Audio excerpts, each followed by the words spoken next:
What's up, J Wall sports fans? Welcome back to another episode. As always, I'm with my guy, Nyshawn Anderson. We have a very exciting episode for you guys. We have two special guests. We have Keith from Keith's Hot Takes. He will be joining us later on today, as long as Chris Ruff from Timeout Sports. Got some NBA topics coming up. Rookie of the Year, John Morant getting MIP, Most Improved Player. So it's a star-studded episode, and please stay tuned for the rest of it because you're not gonna want to miss it. Now, Sean, man, how are you doing? I'm good, bro. Working hard, living life, talking about sports, about to bash your head in a little bit. So, life is Uh, good. you don't be bashing no heads in. He's all talk and never backs it up. But a group of people that do talk and they do back it up is them Celtics, as they brought out the brooms. I wish I had my little broom over here, as they beat the Nets in 4 in the first round of the NBA playoffs. First team and the only team to be swept in the first round is the Brooklyn Nets. Nice, Sean. Are you surprised at how dominating this performance was by the Celtics against the Nets? Yes, in the fashion that they did beat them in 4 games. But no, I did expect, the Celtics to win this series in 6. But in the fashion they did it in 4 games, it's kind of like, eye-opening, mind-blowing in a sense because they just took it to Brooklyn all 4 games. And in the regular season, the Boston Celtics ranked first in defense, and that's according to NBA.com. And the Nets, they only ranked 20th in defense. So we already knew the Nets weren't going to stop anybody, no matter who they were playing.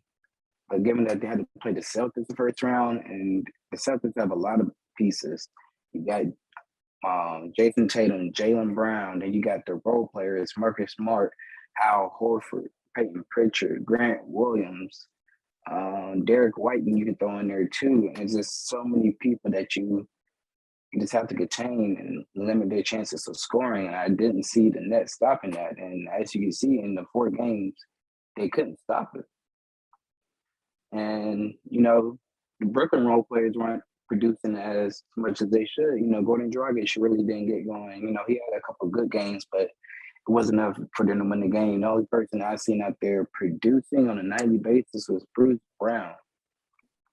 And Bruce Brown was probably looking at Kyrie and KD like, y'all gonna show up, like I need y'all. But man, I'm really not surprised that they won, but how they won is definitely eye-opening. Yeah, man, I definitely agree with you. How they won is definitely eye-opening. I mean, when you have the caliber players that they have, I mean, you got Kyrie, you got KD, you got Blake, you got Andre Drummond, you got Nicholas Claxton. I expect you to win one game. With Kyrie and KD alone, I expect you to win one game. And I even left off Steph Curry, who was averaging 14.5 in the series against the Celtics and playing pretty well. I mean, shot the best 3-point percentage on the team at 52%, shot the best field goal percentage on the team at 56%. I mean, this is a team that's supposed to win a game. A game. I mean, the Raptors, they won multiple games. I'm not trying to say the Raptors are terrible, but I mean, if you look at your 8 seeds have won a game. But why can't KD and Kyrie win a game? I mean, if LeBron got swept in the first round, Twitter would break. Twitter would be broken. So the fact that it's just KD, yeah, he got swept. Yeah, we disappointed. It speaks onto the caliber of player that he is, and yes, he is a great player. But I mean, when you're held to a standard day in and day out, it's a lot harder to meet that standard day in and day out. Yeah, man. Another thing is, given that Brooklyn doesn't play a lot of good defense, I believe KD was forced to use a lot more energy to try to stop Boston as well. And, that's going to take away from getting those buckets that his team needed. Same for Kyrie Irving.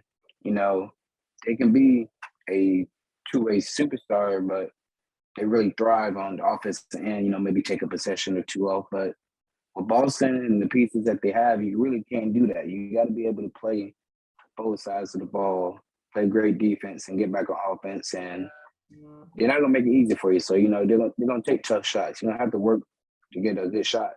And it just wasn't enough for Brooklyn. And man, I don't know what they're gonna do with Brooklyn, man. At this point, you gotta make a change somewhere, and it's gotta be Nash. I mean, you're not giving up Kyrie, you're not giving up KD. You already gave up James Harden. I mean, this team's been together 3 years now with KD, Kyrie, and Steve Nash. I mean, something's got to give, and it's always the head coach that goes first. I hate to say it, but I feel like Nash is on his way out the door. So if he goes out the door, who they gonna get? I don't even know, man. Depends on who's out there. I mean, they could go with Frank Vogel. I think Vogel, he's going to be out at LA, unfortunately, with the way the season went out this year. I mean, but there's gonna be some others out there. They're gonna find somebody who's coached before. I mean, I don't know a former NBA player who in his first coaching job it's worked out for him well. True. So, I think Jason Kidd started in Milwaukee. Now he's coaching Dallas, and them boys hooping. And now he's having success in Dallas. I mean, you gotta go through your ups and downs. There's gonna be some balls that you hit as a coach, because the coaching, it ain't easy. It's a grind. No, I was gonna say Steve Kerr, but Steve Kerr, he was an assistant coach up under Popovich first, so he was able to sit back and learn how things are supposed to go. Sure. Moving on to the next topic, as you can see, we have a special guest on the show. Keith from Keith Hot's Takes. Make sure go support him on Twitter and YouTube at Keith Hot's Takes. I'm good. How about y'all? Hey man, I can't complain, man. Good. Keith, we brought you on the show to talk about your team and see how they're gonna do this season. You know what team I'm talking about? Yes, America's team. Cowboys. Yes, America's team. Girls. We love our hitters. Okay. But to bring on this topic, the last 2 years, the Dallas Cowboys have crushed the draft, picking up CeeDee Lamb, Trayvon Diggs, and Michael Parsons. They will be looking to continue their streak in this year's draft, and they have 9 picks. So, Key, we'll start with you. What positions do you see your team picking up this year in the draft? Hopefully we get a receiver to replace Amari Cooper. I still can't believe we moved on from him. We definitely need to get some offensive line depth because our offensive linemen, they're getting older. They're not being able to play 17 games now. So we're definitely getting stronger on the offensive line. I would love if we could get a young linebacker to pair with Michael Parsons. I think that would be very, very scary. I'm looking at Devin Lloyd. If he's still available at 24, I would love to get him. We need some corners because outside of Trayvon Diggs, our corners usually get picked on, and sometimes he gets picked on because he likes to gamble. And I definitely think we need to get a kicker with one of our final picks. So those are the positions I think we need to address with our 9 picks. Mark, go ahead. Yeah, I agree with you. I mean, I disagree with you in the part where I feel like I don't think you guys need to go get another wide receiver. I mean, you have CeeDee Lamb, you have Michael Gallup. I understand you lost Amari Cooper, but for the production that you're going to need out of that number 3 receiver, I feel the guys that you have on the roster will be able to fulfill that. And, CeeDee Lamb and Michael Gallup, they're going to get a bulk of the attention. So I feel like they can break out for at least 4 or 5 routes a game. That'll help you guys be able to move on. I do think you guys need to get on some O-line. Even though your O-line did really good this year, Dak was the 20th most sacked quarterback out of 32 starting quarterbacks. That's pretty good. But get some in a late round to build up, to let them learn how to be, an O-line in the NFL. I think that'd be a great job. The key parts are for me is the defensive tackle, an edge rusher, some linebackers, and a cornerback, just like you said, to help out with Diggs. Sure. Well, I feel like they would want to get another receiver because CD, to me, he works best when he's in the slot. He really didn't do as well when he was on the outside to me. This year, he seemed to really struggle. He didn't do as well as when he was in the slot. And also, we don't know when Michael Gallup is going to be coming back. He's coming off an ACL injury. He got surgery in February, so I'm not really optimistic on him being ready for the season. I don't want him to rush back because that's something that you got to take your time with. So definitely, and yeah, we do need to get a defensive end as well. I forgot to mention that because we did lose Randy Gregory, Jerry, and them. They tried to pull some stuff on him, and he decided to go to Denver. So definitely, because the people we have to replace him, I don't think that they'll be able to. So if it's a defensive end at 24, I would love to get one. If Jordan Davis from Georgia is there at 24, I doubt he will because it's going to be so many teams that's going to be trying to get him. I would love to have a big boy like that in the middle to clog up the run game because that's something we struggle with. So I would definitely love that. Yeah, man, I agree with everything I've said. Offensive line needs work. When it comes down to the wide receiver, I do believe y'all need one. I wouldn't trust CeeDee Lamb to be the number one wide receiver, so I suspect y'all try to bring in the number one wide receiver.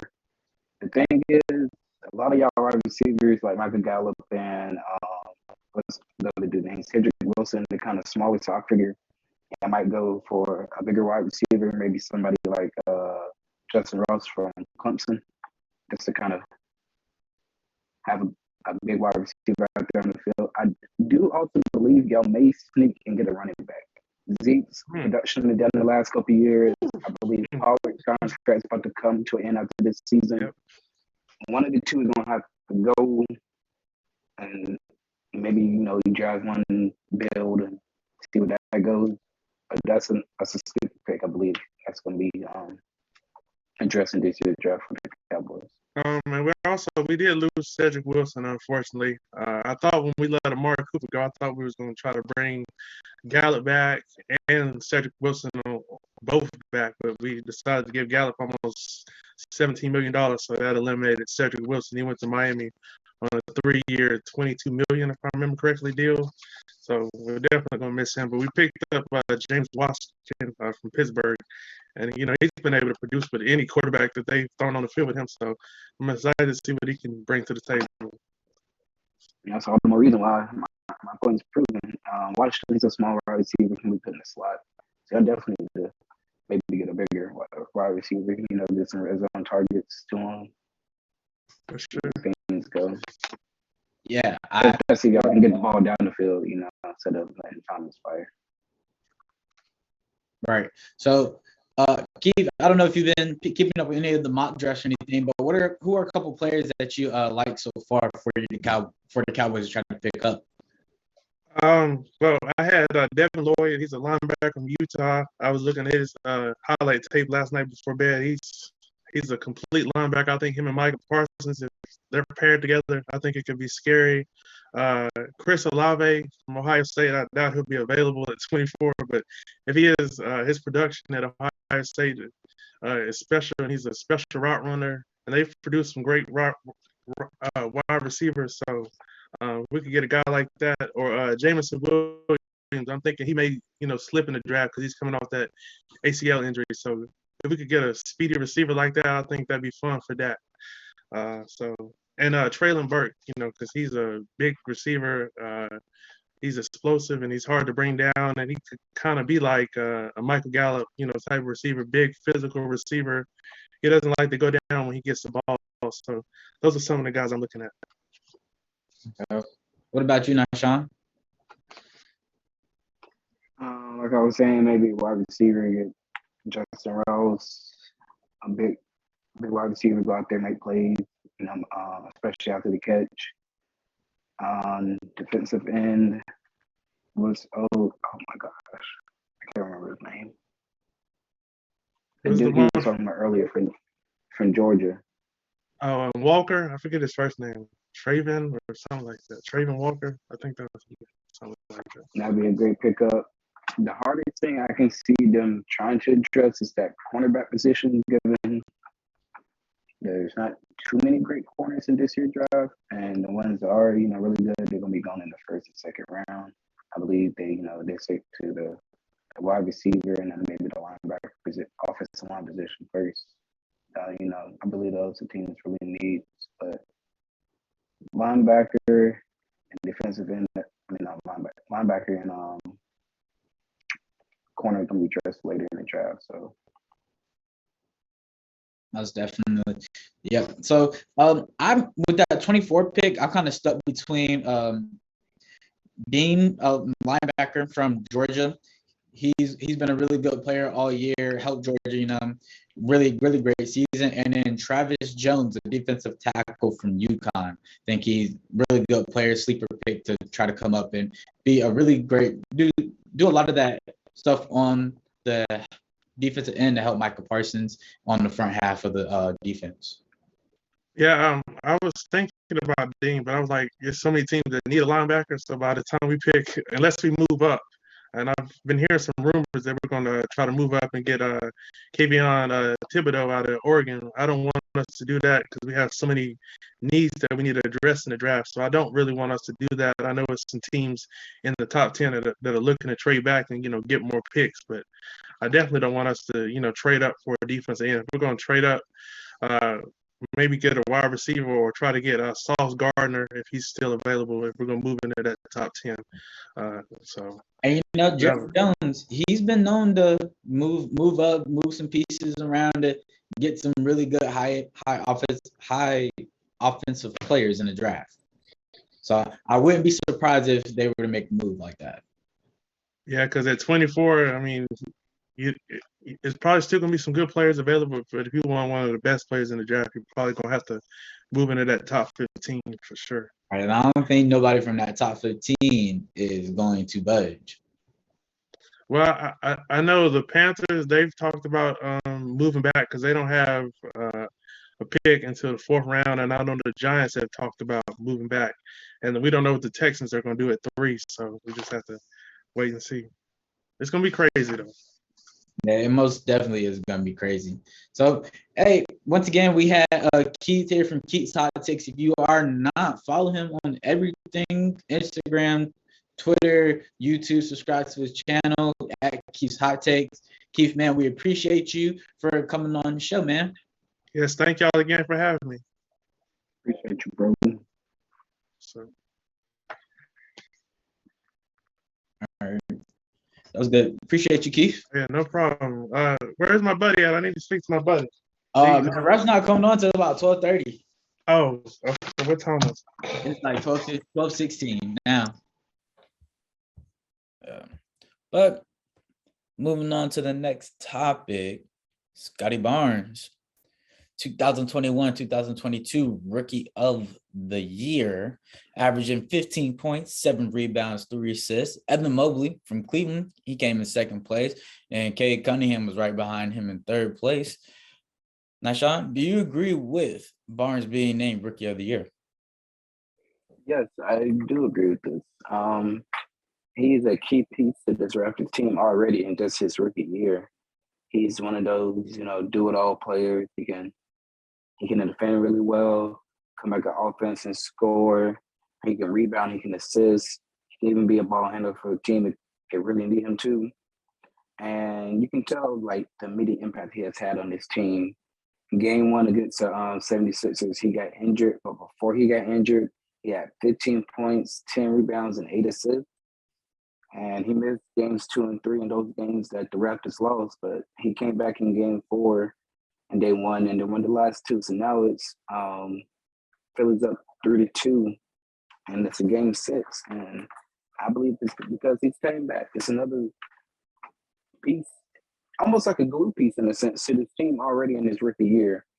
I mean, Evan Mobley had a fantastic year. He averaged 15 points, 8 rebounds, and 2 assists. But a lot of his success became easier when Jared Allen was playing, and when Jared Allen got hurt, he kind of had to step up, and that's when you could see where he kind of struggled and maybe hit the little rookie wall that everyone goes through at some point. Kate Cunningham, he averaged 17 points, 5 rebounds, and 5 assists. It's a really good rookie year as well. But I mean, he's still a Piston, so you can't expect too much. But the way Scottie Barnes has came in his rookie year and had an immediate impact on this Raptors team and basically become a really good piece for them in the future. I mean, that speaks for itself, and the impact speaks for itself as well. You're not going to see that in a set sheet. Right, man, most definitely. I agree with you, man. I got Scottie Barnes, rookie of the year. I'm in favor of it. I mean, averaging 15 points on the year, 7.5 rebounds, so second on the team, being shot 50% from the field, 30% from three is it's not that bad right now for a rookie year. Double doubles, he had 13 on the year, and it's not just the stats and the double doubles, but it's how he had these double doubles. I mean, just listening to him, I mean, he had 19 points, 14 rebounds against Atlanta. I mean, Clint Capella's down there, always dominating the boards every time he's in the game. Had 31 and 17 rebounds against the Lakers, 18 points and 16 rebounds against Brooklyn, 12 points and 15 rebounds against the Knicks, and 10 points and 13 rebounds against the Warriors. I mean, that's just some of the best ones he had. I mean, this is a consistent thing. I mean, we talked about is like, it's not, these awards are not all about stats. It's about some of it's got to be eye test. Some of it's got to be the level of impact that you have on a game. And some of these things don't show up in the stats. I mean, they're down 3-2 in the series against Philly. And right now he's averaging 9.7 rebounds. I mean, might as well just go ahead and say 10 at this point, 10 rebounds. And Joel Embiid and Tobias Harris they grabbing 10 apiece on the boards for their team, and he's matching them in this playoffs. After missing 2 games too. Exactly. Like he's like, his average is still up there. So like he's matching them. So I think that's pretty impressive. I mean, I think that just shows why he deservingly should have been rookie of the year. I agree, man. Really great year, and you can tell he's going to be a piece that the Raptors going to want to keep for a long time, almost like, DeMar DeRozan. They had Kyle Lowry. There's somebody they can build off of and build around. Right, and I think it's going to be I think this was a very tough race this year because, I mean, Evan Mobley was killing it this year. I mean, averaging 15 and 8, almost a double-double. I mean, just what he was able to do for this Cavs team this upcoming year was phenomenal. I mean, I could definitely see him, getting more awards next year if he continues this level of play. And then also Cade Cunningham. I mean, he almost averaged 20 points. I mean, usually we give it to the person who's averaging the most, but I mean, he's on this Pistons team that's not doing so well. So, I mean, it was a tough race, but I think the right man got the award this time. I agree. Moving on to some NFL talk. Debo Samuels have requested a trade from the San Francisco 49ers. Many did not believe the rumors until a video of him at a nightclub surfaced where they had a sign saying Debo, stay, and he made the no gesture. Lamar, what teams do you see Debo being traded to? Man, this is it's a pretty tough question. I mean, I can see Debo going to a number of teams. I mean, the 49ers, they only want rumors say they only want 2 first-round picks. I mean, my serious contenders are the New York Jets, because Tyreek Hill was almost gonna go there when they were putting all that money in front of him. The Lions, because they have the cap space and the picks. The Jets also have the picks. They have the number 4 and number 10 pick from Seattle. The Lions have the number 2 overall pick and the number 32 pick. All of these in the first round. The Packers, I could see them making a play at him because Devontae Adams is gone. I mean, who is Aaron Rodgers going to throw the ball to? So I can see that happening, and they have an established run game. Part of the reason I feel, and some of the reports that I've been seeing for Samuel's wanting to be out is because he's being used too much in a running back kind of role, and he's trying to preserve his career. So my more serious contenders for this are the New Orleans Saints. I think they have the cap room. They have the pieces to be able to ship some people off and package it with that 16th and number 19 pick that they have in this year's draft.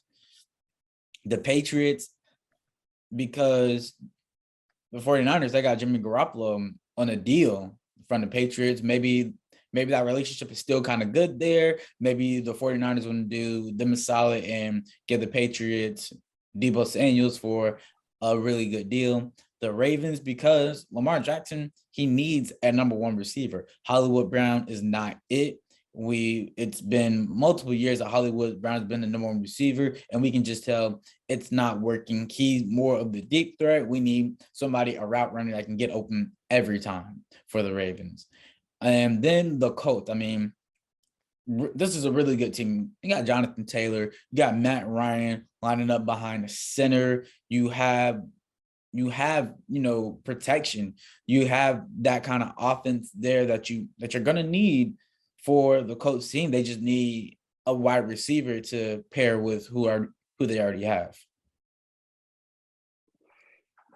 And man, I really like that Baltimore and Coach look. I believe he'll be a great pickup if the Ravens get him. An even better pickup if the Colts get him. But I got a couple other names I believe that he'll be a great fit for. First of all, that Buffalo Bills team. You already know they're great defensively, but the run game is really absent. You can use him in a couple different packages and stuff. You already have Stephon Diggs at the number 1, so you're taking a little bit of weight off of Stephon. You can't double team Stephon and leave Debo wide open. And then they already have a really good tight end in Dawson Knox. And if you're able to do that, it's easier for Josh Allen to spread that ball around. He might have to throw the ball 40 to 50 times a game.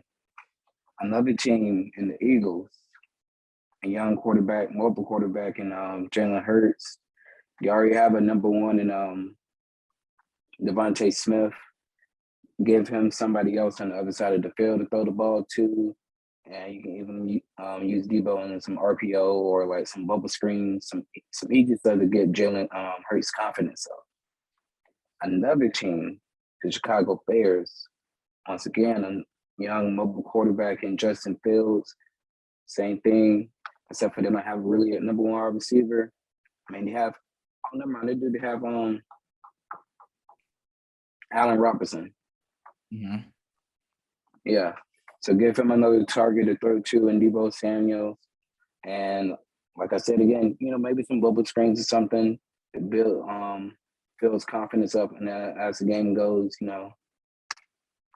things are looking good. It makes the team a little bit harder to defend from a defensive standpoint, harder to stop.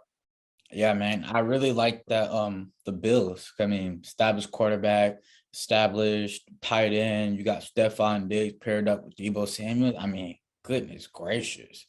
I don't know what defensive coordinators would do to stop that, because like you said, like even though Debo, he doesn't like being used in a running back situation, the Bills, they don't have a run game, and that'll help solve some of the issues that they have going on there with Debo Samuel. So I think that if they can make it happen, that'd be a scary team. The Bills might be my favorite to win it all if they can make it happen. Exactly. Yeah. But, another person making it happen on and off the court is your boy Ja Morant, 2021-2022 NBA Most Improved Player. Ja Morant, he's become the first player to win Most Improved after winning Rookie of the Year, which he did in 2020. However, John Morant, he didn't keep the award. He gave it to Desmond Bain, his teammate, came in 5th place in the voting. Now, Sean, do you agree with John Morant winning this award? Not really. I mean, I do see the improvement that he's made to his game. He went from averaging 19 points to 27 points a game. His assists went down by 1. I don't really see that as a major downgrade or anything. His rebounding went up from 4 to 5 rebounds a game. The person I believe that should have won it is DeJounte Murray. He finished second, I believe, in the most improved player race. He went from averaging like 12 points to almost 20 this season. His assists went up from 4 to 8.5, almost 9. Rebounding went up from 4 to almost 10. So basically almost averaging a triple-double. And I believe, if he actually had some pieces around him, this Spurs team could have been doing something. And that's why I think, he did win it this year. I mean, the Spurs finished 10th or 11th in the East, the West. So, that does play a factor in, the impact he had on this team, even though, the numbers do speak for themselves. But given that John Morant is in the West, and the West is, really stacked, and for his team to finish second in the second, right? I believe so. Yeah, they finished second in the West. I believe that's why he won it. But personally, I believe it should have gone to DeJounte Murray. Yeah. Excuse me, fixing stuff on OBS, man. Always making sure content is right. But I agree with John Morant winning Rookie of the Year. I mean, like you talked about earlier, it's not all about stats. Not all, and yes, stats are a big part of it. Stats do help tell the story, but when you sit down and you watch that game and you watch John Morant play, the attention that he brings to himself when he has the ball in his hand, when he doesn't have the ball in his hand, it's significantly different from this year to last year. I mean, John Morant came in this season and he put the entire NBA on notice. I mean, you talked about some of his numbers already, but I mean, he went from 19 to 27 a game, almost nearly jumping 10 points, which nobody else in the most improved ladder had did. I mean, he's getting better on the boards, 5.7 rebounds this year. Assists went down a little, but he has other teammates that are stepping up significantly. I mean, John Morant's missing games, and the team is still not missing a beat with him out the game. But even that being said, when he comes back in, this team is an entire different dynamic. I don't see this team being a so highly seeded without John Morant being there for the bulk of the season. I agree, but I don't.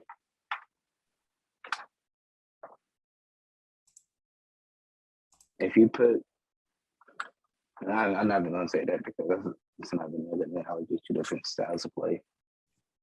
What were you gonna say? I was gonna say you put DeJounte Murray on the Grizzlies, but John Morant and DeJounte Murray played 2 different styles of offense. So right. But I still think it's got a lot to do with what John Morant can do for a team. I mean, DeJounte Murray, incredible year. I mean, 21 points, 8.3 rebounds, 9.2 assists. I mean, leading the league in steals at 2 a game. Very efficient on the floor, 46% from the field. That's very impressive. Very impressive. Like you said, I don't know what he'd be able to do with this Grizzlies team, but just to think about it, I don't know. And that may have played a role in how this award went out, because John Morant leading his team, DeJounte Murray also leading his team in a lot of different ways. But I mean, didn't make the playoffs was in the playing game compared to in the playoffs kind of thing. You know what I'm saying? Yeah. Okay, I got maybe a better one. Imagine if he was on the Timberwolves. Deontay Murray on the Still team. yeah, still producing those same numbers. I don't know. That's a team around him. You got Anthony Edwards, Karl Anthony Towns, and let's just say you move D'Lo to the sixth man coming off the bench. I'm not making D'Lo come off the bench for Deontay Murray. I'm sorry. That's why I was like, I don't know, because somebody got to come off the bench. It ain't one of them three. I mean, I'm not bringing Pat Beverly off the bench because he's not going to produce. Okay, you bring Pat Beverly off the bench, but now you have 4 people who kind of need the ball. I think he's in the perfect situation in San Antonio, and I think in another situation he could thrive, but I don't see it happening in Minnesota.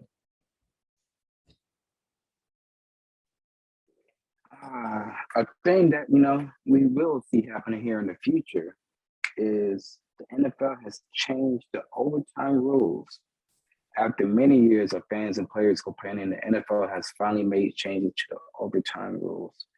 The rules will ensure that both teams will receive a possession in overtime.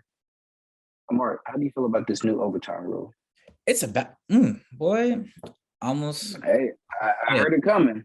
Hey, I heard it. Right, it's about daggone time, boy.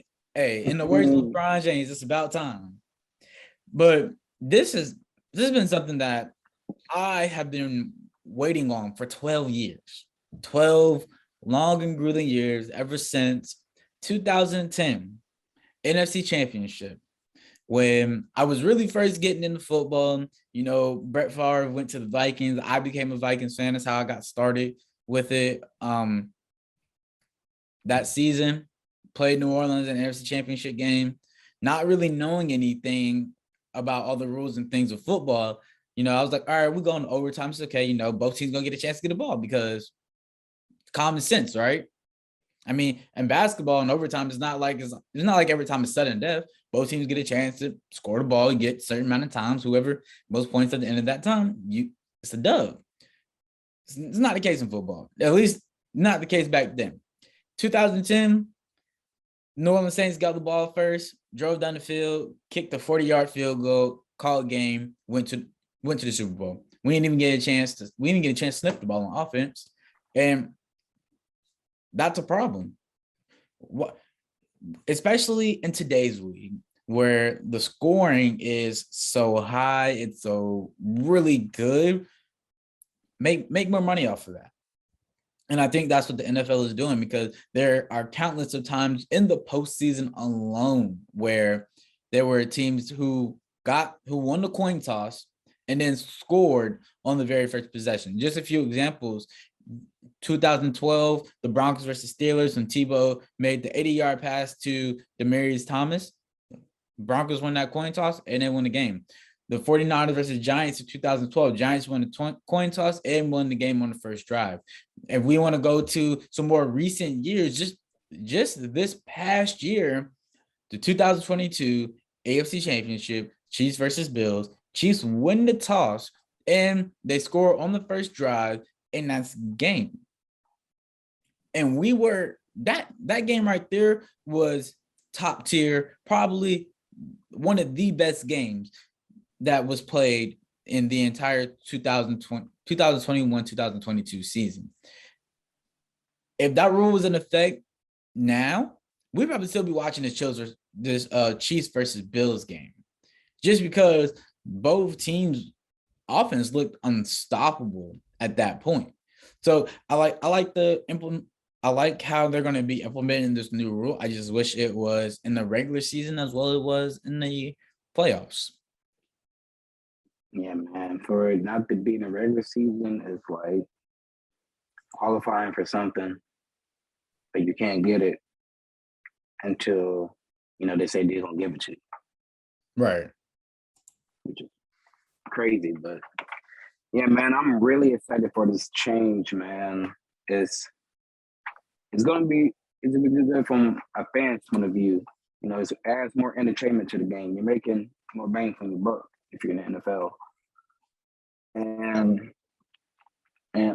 it's crazy because college players, you go from college to the NFL, where in college, both teams got a chance to possess the ball, score. Both teams keep scoring, the game keep going. And then, dreams gonna trick you, make it to the league. And let's say you get burnt like that Demaryius Thomas catch, and your whole season is over. Yeah, I mean, So one mistake can end your season. And I think that I that's so true, and it's how it needs to be. But in like certain situations, I mean, hey, like I keep saying Chills, Chiefs Bills game. If Patrick Mahomes came down, scored, cool. Bills came down and they coughed up and throw a pick. You did that to yourself. You had the chance to win. So I like the rule. I think this postseason is going to get very interesting with this new rule in effect. More teams are going to try to go for the tie instead of going for the win. So, I mean, when you're down by 3, it's not so much pressure to try and score the touchdown. We can be like, all right, we're gonna run down this clock. We're going to kick this field goal. We're going to go to overtime because no matter what, we're both going to get the ball. That's if you got trust in your offense, though. If you ain't got trust in your offense, then you're screwed regardless because you got to go for the lead. Yeah. So. Yeah, man. I really hope we see a lot of overtime games in the regular season, so they can force it in the regular season as well. Yes.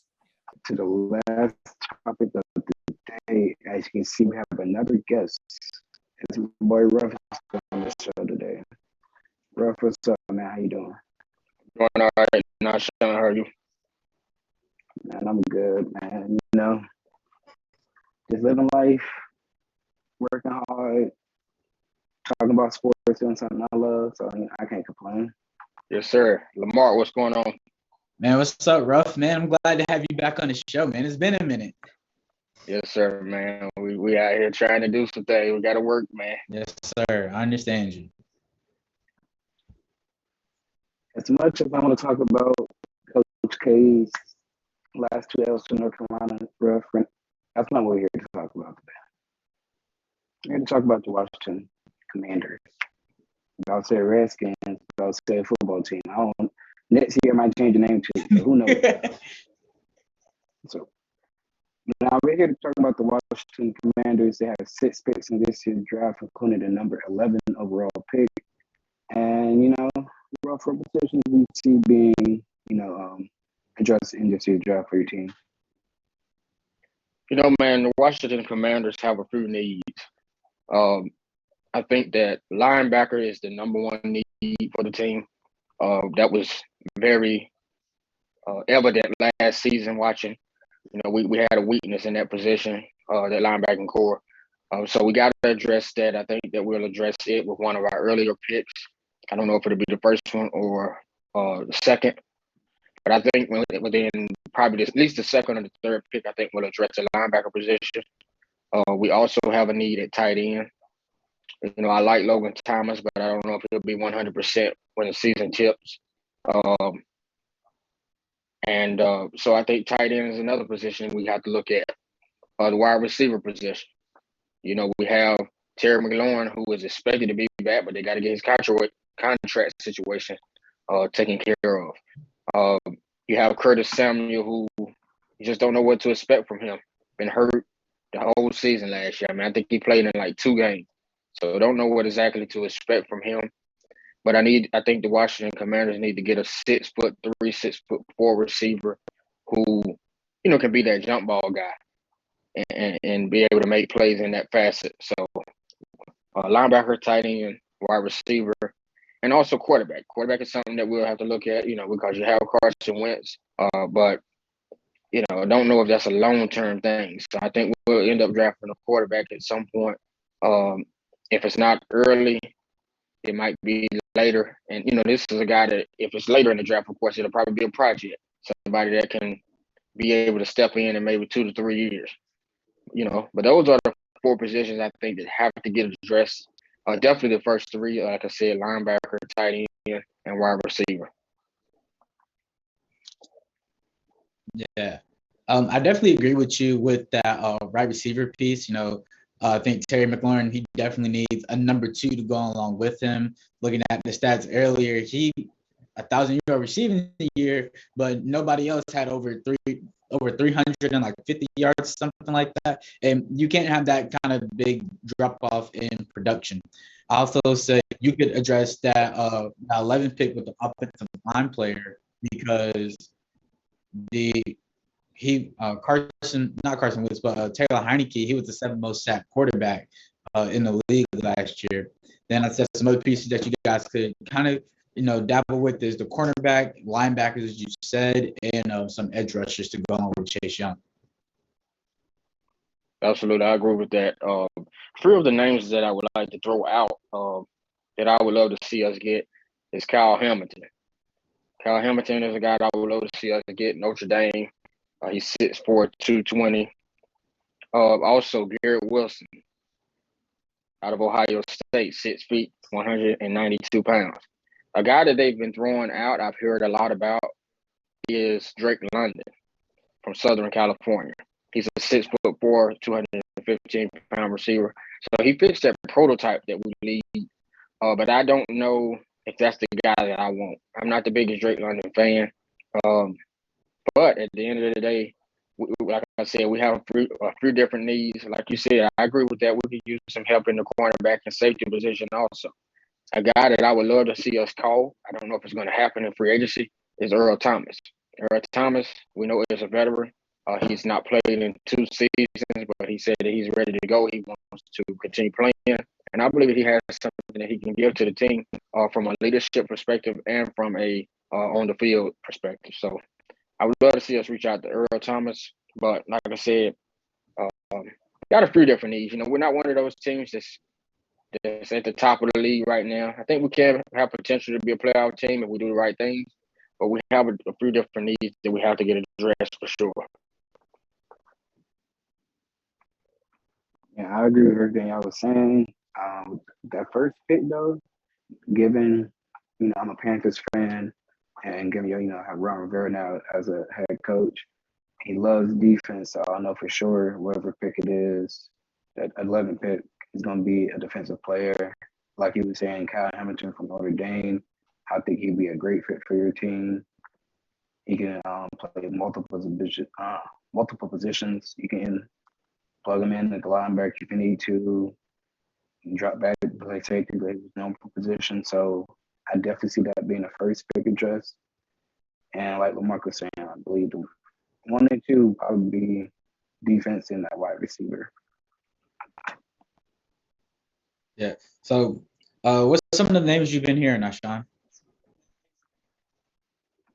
Kyle Hamilton, I think I forgot his name, but wide receiver from North Dakota State.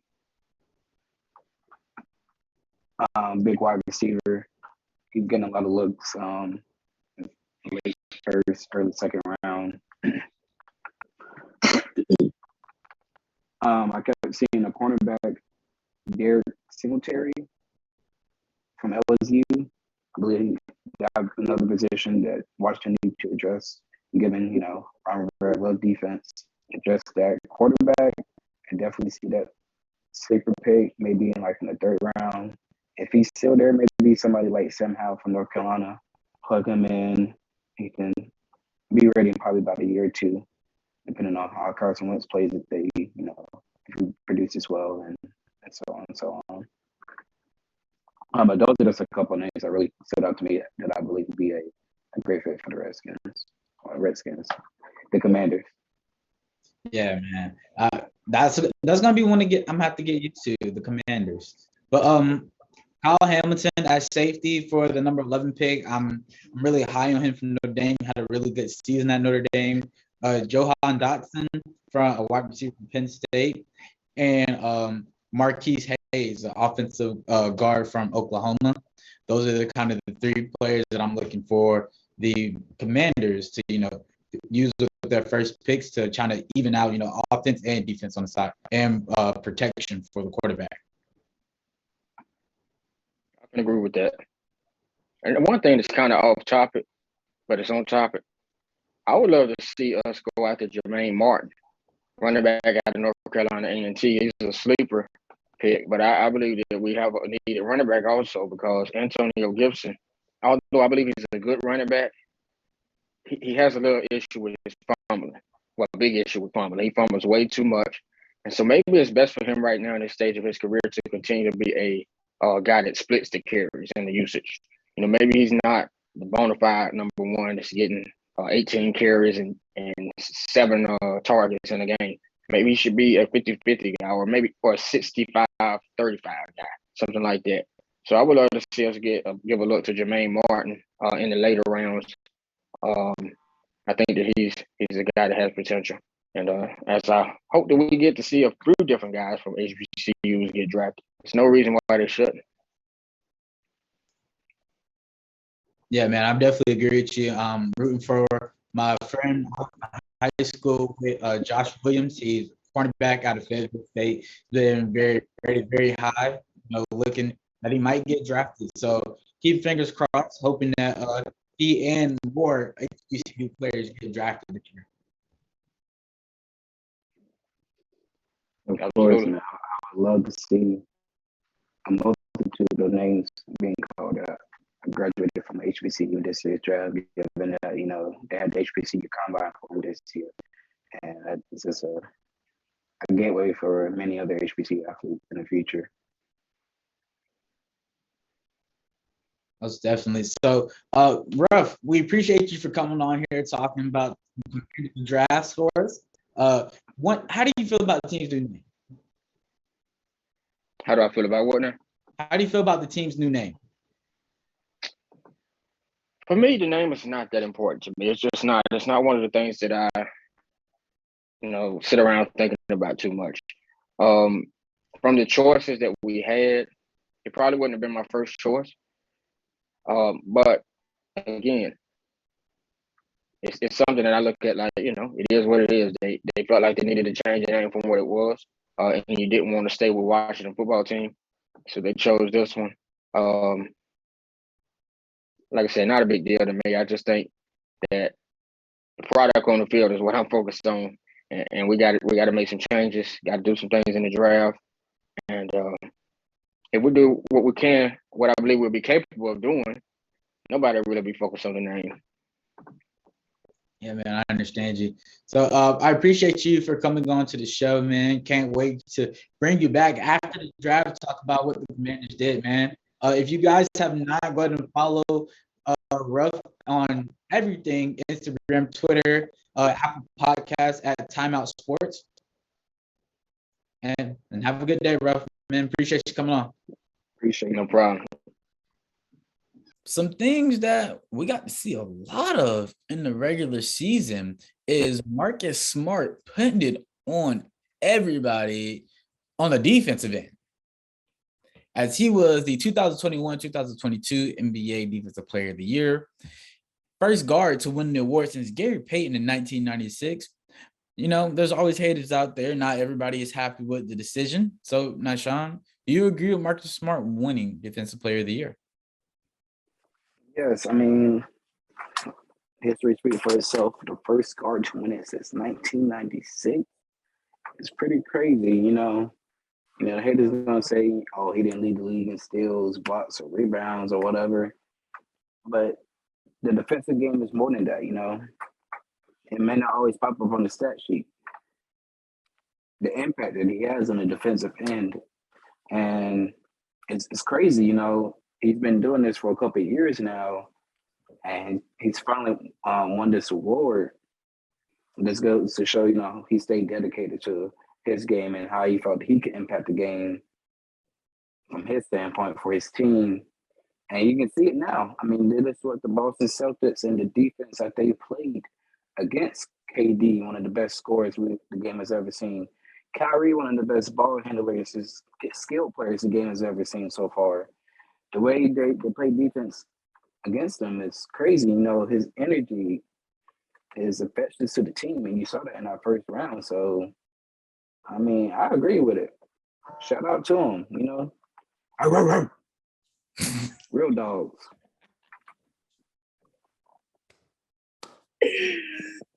Yeah, so I agree with you, man. I mean, I like this. We've been talking about the precedent, and I think all of these awards have been this way this year between most improved, defensive player of the year, and rookie of the year. Stats are no longer the only thing that we are looking at to tell us who the best player is in a statistical category.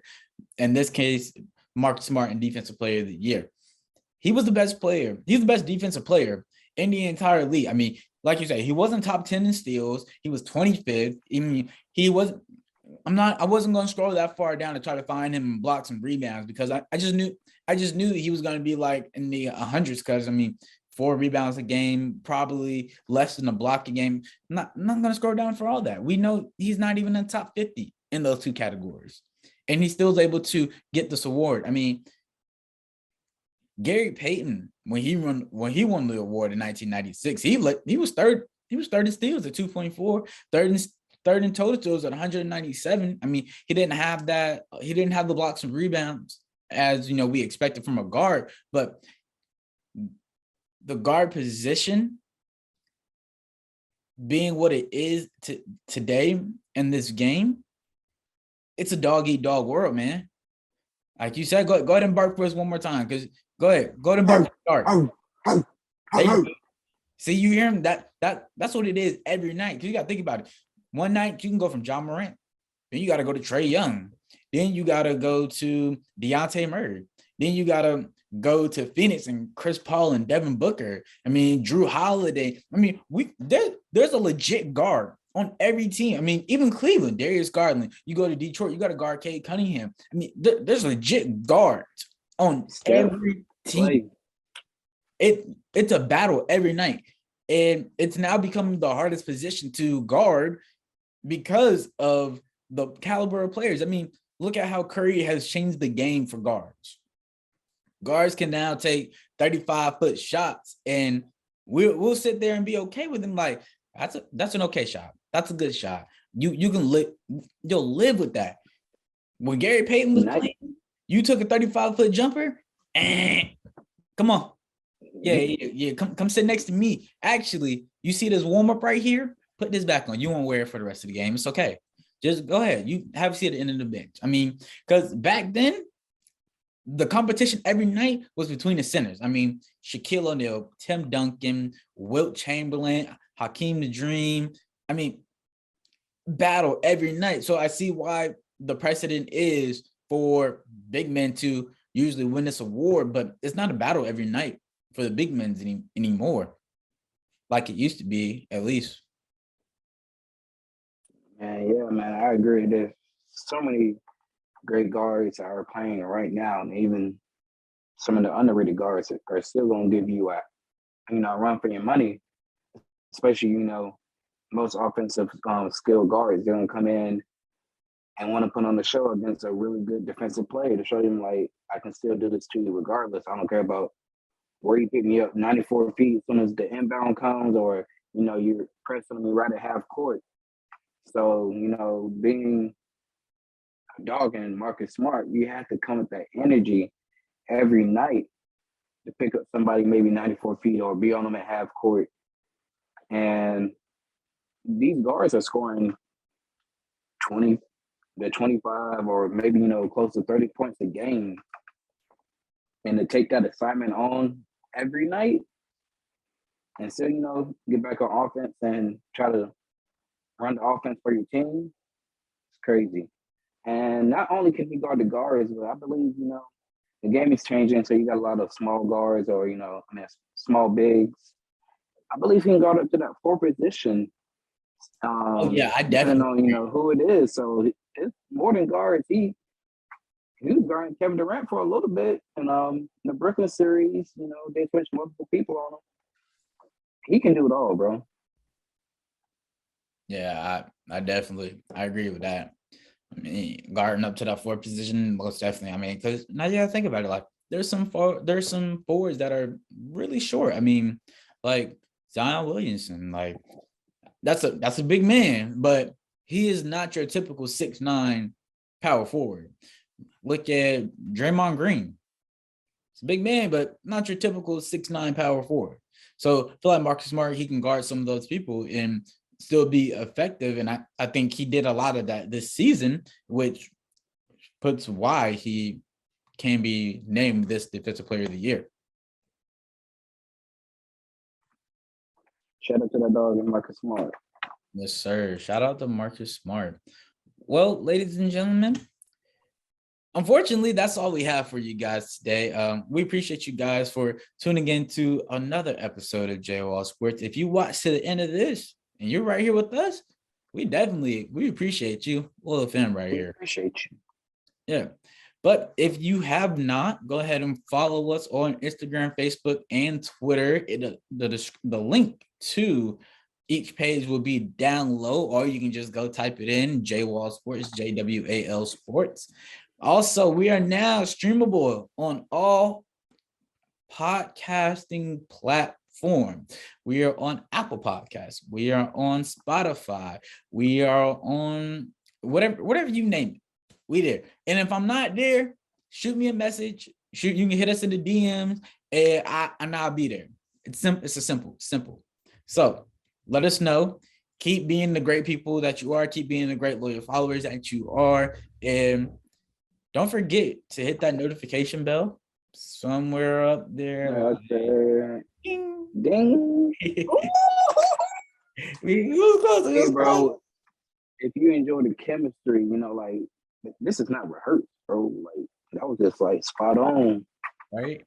This is like, comment, subscribe, tell your friend, tell your barber, I'm trying to get out there. Yes, sir. And that being said, guys, we out. We out.